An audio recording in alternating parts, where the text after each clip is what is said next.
petite présentation vidéo de ce support de chargement pour produits Apple essentiellement. Alors pourquoi essentiellement? Parce que là voilà, on a un support de charge pour les AirPods, ici pour l'Apple Watch et donc là pour les iPhones. Alors ce support devrait être compatible avec les téléphones Android, mais n'en ayant pas à ma disposition, je ne peux pas particulièrement tester. Et donc voilà, je pense que voilà, le fait qu'il y ait le support pour les AirPods, ça reste quand même essentiellement aux possesseurs d'appareils Apple. En termes de fabrication, bon, c'est du plastique, c'est assez basique. Le plastique est un toucher un petit peu mou, doux, un peu caoutchouteux, donc c'est plutôt agréable. En façade, on a une petite diode, je ne sais pas trop à quoi elle sert honnêtement. Et à l'arrière, donc la prise USB-C, donc le câble est fourni avec et l'alimentation également. Donc ça, c'est plutôt un bon point. Je ne vais pas pouvoir tester le support de chargement AirPods, je n'en ai pas. Pour la montre, il n'y a aucun problème, ça fonctionne bien. Voilà. On pose la montre, c'est assez réactif, la charge démarre aussitôt, donc ça marche bien. Je ne sais plus si je l'ai dit, mais là c'est une Apple Watch 6, mais c'est compatible avec les autres Apple Watch, aucun problème là-dessus. Par contre, là où on va avoir un problème, ça va être, enfin moi où j'ai un problème tout du moins, c'est avec mon téléphone. Donc voilà, là il s'agit d'un iPhone 12 Pro Max. Et comme vous pouvez le constater, la charge ne démarre pas. Je pose le téléphone et il ne se passe absolument rien.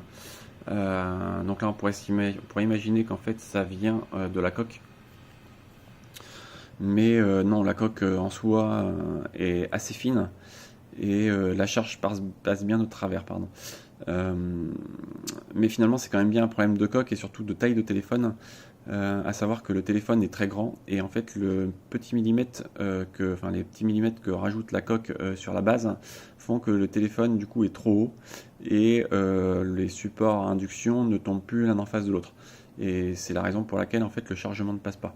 D'ailleurs, pour s'en convaincre, si je baisse le support et que je m'arrange pour faire tomber le téléphone, voilà, il n'y a aucun problème, donc la charge passe bien au travers l'épaisseur de la coque, c'est pas un souci.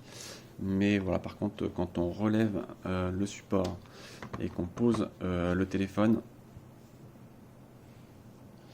là le téléphone est trop haut et il ne se passe rien.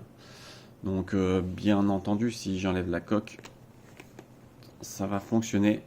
Du coup, le téléphone ne sera plus trop haut et ça va tomber comme il faut. Hop, voilà. Donc là, voilà, je pose le téléphone et ça fonctionne parfaitement bien. Donc voilà, pour moi, c'est assez rédhibitoire dans le sens où je vais pas m'amuser à enlever ma coque en permanence pour pouvoir recharger le téléphone. Donc bon, voilà, c'est un gros problème. Peut-être qu'il n'y aura pas ce problème-là avec les téléphones style Pro et l'iPhone normal, dans le sens où ils sont un peu plus petits et donc même avec une coque, ça passera. Mais bon, pour les possesseurs de grands téléphones, si vous avez une coque, bon, très honnêtement, pour moi, ça c'est rédhibitoire, ça va pas fonctionner, donc inutilisable. D'où quelques étoiles en moins sur ce produit.